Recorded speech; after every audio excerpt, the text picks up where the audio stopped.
Friends, അപ്പോൾ എല്ലാവരും സുഖമായിട്ടിരിക്കുന്നു. ഞാൻ എൻ്റെ ഫാമിലിയും സുഖമായിട്ടിരിക്കുന്നു. ഇന്ന് എന്താ ഇങ്ങനെ പേടിപ്പിച്ചേ? ഉം? ഇന്ന് നമ്മൾ കുറച്ച് പേടിപ്പിക്കാന്ന് വിചാരിച്ചെല്ലാരെയും. ഹൽക്കിനെ കൊണ്ടല്ല, ഡ്രാക്കുളെ കൊണ്ട്. ഇന്ന് നമ്മൾ ഡ്രാക്കുളയുടെ ഒരു സ്റ്റോറിയാണെന്ന് റീഡിംഗ് വ്ലോഗായിട്ട് ചെയ്യുന്നത്. അപ്പം സാധാരണ നമ്മളിങ്ങനെ കണ്ടുവരുന്ന കുറേ ഡ്രാക്കുളയുടെ സ്റ്റോറീസ് ഉണ്ടല്ലോ. അതിൽ നിന്നൊക്കെ ഒരു ഡയറി കുറിപ്പ് പോലെ അല്ലാതെ ചുരുങ്ങിയ ഏറ്റുമാനൂർ ശിവകുമാർ എഴുതിയ ഒരു ചെറിയൊരു നോവലാണ് ഇന്ന് വായിക്കാൻ പോകുന്നത്. അപ്പം നമുക്കതിലോട്ട് പോവാം. അപ്പം എല്ലാവരും വീഡിയോ ഇഷ്ടപ്പെട്ട ലൈക്ക് ചെയ്യണം, ഷെയർ ചെയ്യണം, സബ്സ്ക്രൈബ് ചെയ്യണം. ഓക്കെ, എന്നിട്ട് നമുക്കിനി വീഡിയോയിലോട്ട് പോവാം. എന്റെ ഡ്രാക്കുളയുടെ ബുക്കൊക്കെ എടുത്തോണ്ട് ഇരിപ്പുണ്ട് കൊച്ചു. അപ്പൊ നമുക്ക് റീഡ് ചെയ്യാം. വീഡിയോ ഇഷ്ടപ്പെട്ട സബ്സ്ക്രൈബ് ചെയ്യണേ പറ.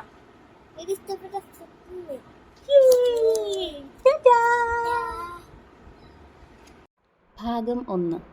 മെയ് മാസത്തിലെ ആദ്യത്തെ രാത്രിയായിരുന്നു ജോനാഥൻ ഹാർക്കർ ട്രാൻസിൽവാനിയയിലേക്ക് യാത്രയാരംഭിക്കാൻ തീരുമാനിച്ചിരുന്നത്. രാത്രി 8:35 തന്നെ ലണ്ടനിൽ നിന്ന് യാത്ര തിരിച്ച ജോനാഥൻ പിറ്റേ ദിവസം രാവിലെ വിയന്നയിലെത്തി. പതിവിലേറെ വൈകിയാണെന്ന് തീവണ്ടി വിയന്നയിൽ എത്തിച്ചേർന്നത്. അതുകൊണ്ട് തന്നെ അയാൾക്ക് തെല്ല് നിരാശ തോന്നാതിരുന്നില്ല. കുറേ കൂടി നേരത്തെ എത്തിയിരുന്നെങ്കിൽ ഭൂപ്രദേശം മുഴുവൻ ഒന്ന് ചുറ്റിക്കാണാമായിരുന്നു. വിയന്നയിൽ നിന്നുള്ള യാത്ര കൃത്യസമയത്തിന് തുടങ്ങുമെന്നറിഞ്ഞതിനാൽ സ്റ്റേഷനിൽ നിന്ന് അധികം അകലെ പോകാൻ അയാൾ മടിച്ചു. എങ്കിലും ചുറ്റും കാണുന്ന പ്രകൃതിയുടെ അസാധാരണമായ സൗന്ദര്യം കിഴക്കൻ ദിക്കിലെത്തപ്പെട്ട ഒരനുഭവമായിരുന്നു അയാൾക്കുണ്ടാക്കിയത്. അകലെ ഡാന്യൂബ് നദിയുടെ മുകളിൽ പാശ്ചാത്യ മാതൃകയിലുള്ള പാലങ്ങൾ തുർക്കികളുടെ പഴമയുള്ള പാരമ്പര്യത്തെ ഓർമ്മിപ്പിച്ചു.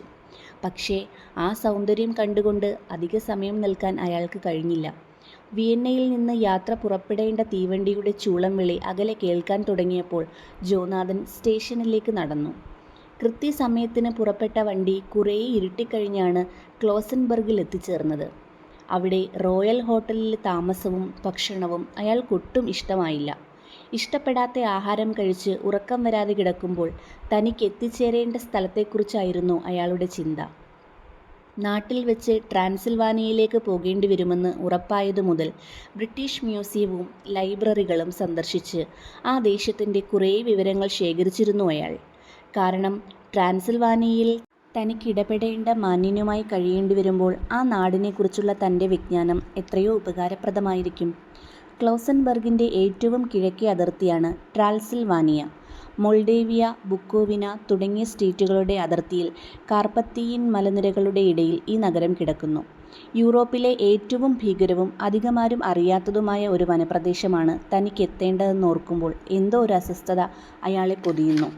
താൻ പരിശോധിച്ച ഏതെങ്കിലും ഒരു പുസ്തകത്തിലോ മേപ്പുകളിലോ ഡ്രാക്കുള കോട്ടയെക്കുറിച്ച് ഏതെങ്കിലും വിവരം അയാൾക്ക് കാണാൻ കഴിഞ്ഞിരുന്നില്ല. പക്ഷേ ഡ്രാക്കുള പ്രഭു നേരത്തെ സൂചിപ്പിച്ചിരുന്ന ബിസ്ട്രീറ്റ്സ് എന്ന പട്ടണം ഏറെക്കുറെ അറിയപ്പെടുന്ന ഒന്നായിരുന്നു. യാത്രക്കിടയിൽ സഹയാത്രക്കാരോട് തിരക്കിയതിൽ ആ നാട്ടിലെ എല്ലാ അന്ധവിശ്വാസങ്ങളുടെയും കൂടാരമാണ് കാർപ്പത്തിയൻ മലനിരകളെന്ന് അയാൾക്കറിയാൻ കഴിഞ്ഞിരുന്നു. താൻ എത്തിപ്പെടാൻ പോകുന്ന സ്ഥലത്തിൻ്റെ പ്രത്യേകതകളും അവിടുത്തെ മനുഷ്യരുടെ വിചിത്ര സ്വഭാവ രീതികളും തനിക്കെന്നും ഓർമ്മയിൽ തങ്ങി നിൽക്കുന്ന രസനീയമായ ഒരു അനുഭവമായേക്കുമെന്നാണ് അയാളുടെ പ്രതീക്ഷ. പുറത്ത് മഞ്ഞു പെയ്യുന്നുണ്ടായിരുന്നു. സഹയാത്രക്കാരും ആ ലോഡ്ജിലെ മറ്റ് അന്തേവാസികളും ഗാഢനിദ്രയിൽ നീന്തി തുടിക്കുന്നു. ജോനാഥൻ അപ്പോഴും ഉറക്കം വന്നില്ല. കണ്ണുകൾ അടയ്ക്കുമ്പോൾ ചില വിചിത്രങ്ങളായ ഓർമ്മകളും ആലോചനകളും അസ്വസ്ഥതപ്പെടുത്തുകയാണ് അയാളെ. തൻ്റെ മുറിക്ക് പുറത്തുനിന്ന് രാത്രി മുഴുവനും ഒരു നായ നിർത്താതെ ഊരിയിട്ടുകൊണ്ടിരുന്നതും ഉറക്കം പുണരാതിരിക്കാനൊരു കാരണമായിരുന്നു. പുലരാറായപ്പോഴെപ്പോഴോ ഒന്ന് ഉറങ്ങിയ ജോനാഥനെ ആരോ വിളിച്ചുണർത്തി. എത്രയും തിടുക്കത്തിൽ ഒരുങ്ങിയാലേ 7:30-ക്കുള്ള വണ്ടിയിൽ പോകാനൊക്കൂ.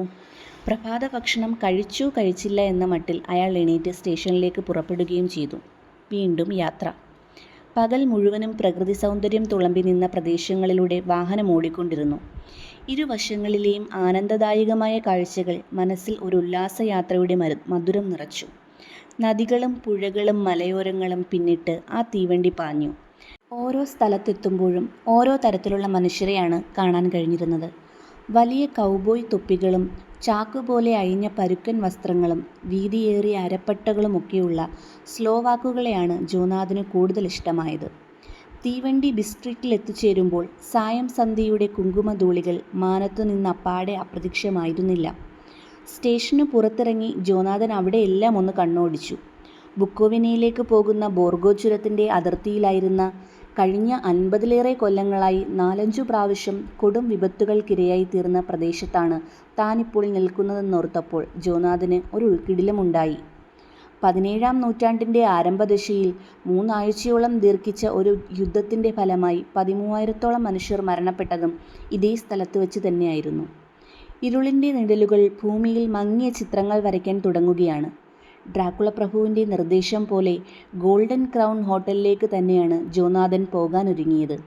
ആ നാടിനെക്കുറിച്ച് അറിയാവുന്നിടത്തോളം അറിയണമെന്ന് കൊതിച്ചിരുന്ന ജോനാഥന് പഴയ രീതിയിൽ പണിതിട്ടുള്ള ആ ഹോട്ടൽ കണ്ടപ്പോൾ ആഹ്ലാദമാണുണ്ടായത്. ഹോട്ടലിൻ്റെ വാതിൽക്കൽ നിന്നിരുന്ന ചിലരുടെ ഭാവപ്രകടനങ്ങൾ കണ്ടപ്പോൾ തന്നെ അവർ കാത്തു നിൽക്കുകയായിരുന്നോ എന്ന് തോന്നി.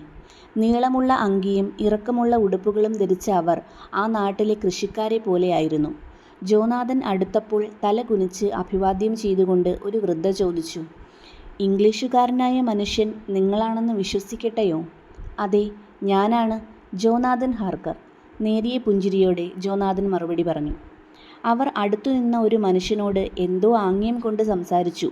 കാര്യം മനസ്സിലാക്കിയ അയാൾ പെട്ടെന്ന് പുറത്തേക്ക് പോവുകയും ഒരു കത്തുമായി മടങ്ങി വരികയും ചെയ്തു. ആ കത്ത് ജോനാഥനുള്ളതായിരുന്നു. അയാൾ വന്നാലുടൻ നൽകാനായി ഡ്രാക്കുള പ്രഭു ഏൽപ്പിച്ചിരുന്ന കത്താണത്. ജോനാഥൻ കത്ത് തുറന്നു വായിച്ചു. "സ്നേഹിത, താങ്കൾക്ക് കാർപ്പത്തിയൻ മലമുകളിലേക്ക് സ്വാഗതം. ഞാൻ നിങ്ങളെ പ്രതീക്ഷിച്ചു കഴിയുകയായിരുന്നു. ഇന്നു രാത്രി അവിടെ സുഖമായി വിശ്രമിക്കുക. നാളെ പകൽ 3 മണിക്ക് ബുക്കോവിനയിലേക്കുള്ള കുതിരവണ്ടി അവിടെ നിന്ന് പുറപ്പെടും. നിങ്ങൾക്കുള്ള സീറ്റ് ഞാൻ നേരത്തെ ബുക്ക് ചെയ്തിട്ടുണ്ട്.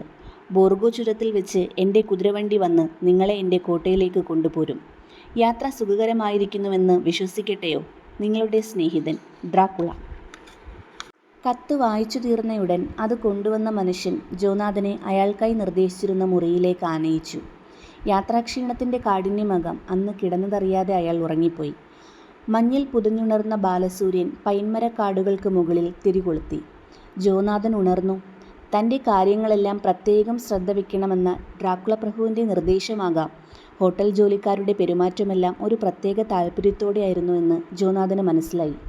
എങ്കിലും ആ പ്രദേശത്തെക്കുറിച്ച് അയാൾ ചോദിച്ചപ്പോഴൊക്കെ അവർക്കൊന്നും അറിയാത്ത മട്ടിൽ അഭിനയിക്കുകയായിരുന്നു. ജർമ്മൻ ഭാഷ തീരെ മനസ്സിലാകുന്നില്ലെന്ന മട്ടിലുമായിരുന്നു അവരുടെ അഭിനയം. അത് അഭിനയമാണെന്ന് ജോനാഥന് എളുപ്പം മനസ്സിലായി. ഇതിനു മുൻപ് എല്ലായ്പ്പോഴും തൻ്റെ ജർമ്മൻ ഭാഷയിലെ സംസാരത്തിന് വ്യക്തമായ മറുപടി തരികയും മനസ്സിലാക്കുകയും ചെയ്തിരുന്നതാണവർ. തൻ്റെ ചോദ്യങ്ങൾ കേട്ട് അവർ പരിഭ്രമിക്കുകയും പരസ്പരം എന്തോ ഭീതിതമായ അർത്ഥവത്തായ സംജ്ഞകൾ കൈമാറുകയും ചെയ്തിരുന്നത് ജോനാഥന് കൗതുകകരമായി തോന്നി. ഡ്രാക്കുള പ്രഭുവിനെക്കുറിച്ചും അദ്ദേഹത്തിൻ്റെ കൊട്ടാരത്തെക്കുറിച്ചും അയാൾ ചോദിച്ചപ്പോഴൊക്കെ ഭയത്തോടെ ആ സ്ത്രീ വിറയ്ക്കുന്ന കൈകൾ ഉയർത്തി കുരിശു വരയ്ക്കുകയാണ് ചെയ്തത്. അദ്ദേഹത്തെക്കുറിച്ച് എന്തെങ്കിലും പറയാൻ അവർ വിസമ്മതിച്ചു. തനിക്ക് യാത്ര ചെയ്യാനുള്ള സമയം അടുത്തു കഴിഞ്ഞിരുന്നതിനാൽ മറ്റാരോടെങ്കിലും അതിനെക്കുറിച്ച് ചോദിച്ചു മനസ്സിലാക്കാനും ജോനാഥന് കഴിഞ്ഞില്ല. ആ ഹോട്ടൽ പരിചാരകരുടെ പെരുമാറ്റങ്ങളും ഭയം കലർന്ന സംസാരങ്ങളും ഉള്ളിൽ ഏതോ അസ്വാസ്ഥ്യമാണ് ജോനാഥനുണ്ടാക്കിയത്. യാത്ര പുറപ്പെടുന്നതിന് തൊട്ടു മുൻപ് ആ സ്ത്രീ ജോനാഥൻ്റെ മുറിയിലേക്ക് വെപ്രാളത്തോടെ കടന്നു ചെന്നു. "എന്താ, നിങ്ങൾ എന്തിനാണിങ്ങനെ ഭയപ്പെടുന്നത്?" ജോനാഥൻ ചോദിച്ചു. "നിങ്ങൾക്കിന്ന് തന്നെ പോകണമെന്നുണ്ടോ ചെറുപ്പക്കാരാ? പോയേ തീരുവെന്ന് നിർബന്ധമാണോ?" ആ സ്ത്രീയുടെ ശബ്ദത്തിലും ഭയത്തിൻ്റെ വിറയലുണ്ടായിരുന്നു. അതുകൊണ്ട് തന്നെ ജർമ്മൻ ഭാഷയ്ക്കിടയിൽ മറ്റേതോ ഭാഷകളുടെ ഇടകലരലുമുണ്ടായിരുന്നു. അവർ പറഞ്ഞതു മുഴുവൻ ജോനാഥന് മനസ്സിലായില്ല. "ഞാൻ അവിടേക്കു തന്നെ പോകാൻ ഇറങ്ങിയതാണ്. ചില പ്രധാന കാര്യങ്ങൾക്കു വേണ്ടി വന്നിട്ടുള്ളത് കൊണ്ട് ഇന്ന് തന്നെ പോകണമെന്നും നിർബന്ധമാണ്." ജോനാഥൻ്റെ ശബ്ദത്തിലെ ദൃഢത മനസ്സിലാക്കിയിട്ടാവണം അവർ കുരിശു വരച്ചുകൊണ്ട് പിന്നെയും ചോദിച്ചു, "ഇന്ന് ഏതു ദിവസമാണെന്ന് നിങ്ങൾക്കറിയാമോ ചെറുപ്പക്കാരാ?" "മെയ് 4-ാം തീയതി." "അതെ, എന്നാൽ ഇന്നത്തെ ദിവസത്തിൻ്റെ പ്രത്യേകത എന്താണെന്നറിയാമോ നിങ്ങൾക്ക്?" അവരുദ്ദേശിക്കുന്നത് എന്താണെന്നറിയാത്തതുകൊണ്ട് തനിക്കറിയില്ലെന്ന മട്ടിൽ ജോനാഥൻ തലകുലുക്കി. "സെൻറ്റ് ജോർജ് ഡേ ആണിന്ന്. ഇന്ന് അർദ്ധരാത്രിയാവുമ്പോൾ ഈ ലോകത്തിലെ സകല ദുഷ്ടാത്മാക്കളും അവയുടെ നിദ്രയിൽ നിന്നുണരും. അവയെല്ലാം പുറം ലോകത്തിലേക്ക് ഇറങ്ങുകയും ചെയ്യും. നിങ്ങൾക്കറിയില്ല, ഈ യാത്ര കൊണ്ട് നിങ്ങൾക്ക് എന്താണ് സംഭവിക്കാൻ പോകുന്നതെന്ന്.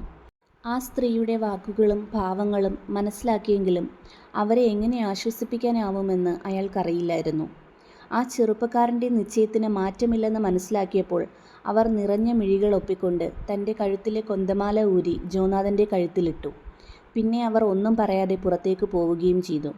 ഇന്നാട്ടിലെ അന്ധവിശ്വാസങ്ങളുടെയും എണ്ണമറ്റ പ്രേതകഥകളുടെയും ഓർമ്മകളും ആ സ്ത്രീയുടെ വിലക്കുകളുമെല്ലാം കൂടിയായപ്പോൾ ജോനാഥന് വല്ലാത്തൊരുതരം വീർപ്പുമുട്ടലുണ്ടായി. അകലെ നിന്ന് സമയം തെറ്റിയാണെങ്കിലും പാഞ്ഞു വരുന്ന കുതിരവണ്ടിയാണ് തനിക്ക് പോകേണ്ട സാറട്ട എന്ന് ജോനാഥന് മനസ്സിലായി. ആ വണ്ടി ഹോട്ടൽ വാതിക്കൽ എത്തി നിന്നു.